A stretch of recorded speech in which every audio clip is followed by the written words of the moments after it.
I think what helps us is because we've been through now all these different sort of events together as a community, the immigration bar and then the larger advocate community. And then we, like after the fire, we used this one of the younger, I'm not very techie, obviously, because it took me 10 minutes how to figure out how to turn on my microphone.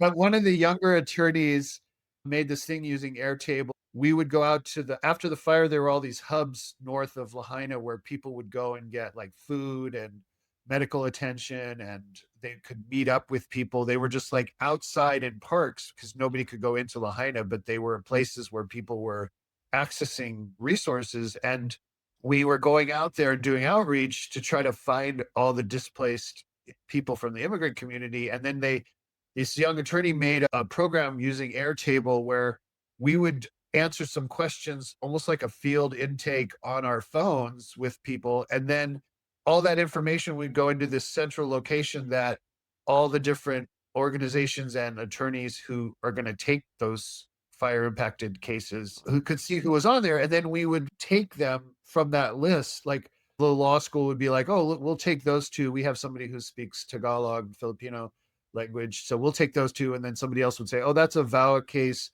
The legal aid does VAWA and U visa. So we'll take that case. And then if somebody was on Maui or spoke Spanish, I would take a lot of those because I speak Spanish and my paralegal speaks Spanish. So we just did it that way. But I think what helps us too is that we're small. It's a small community. So that actually makes it a little bit easier to organize. I think in LA it'd be hard to get everybody to be on the same Yeah. page.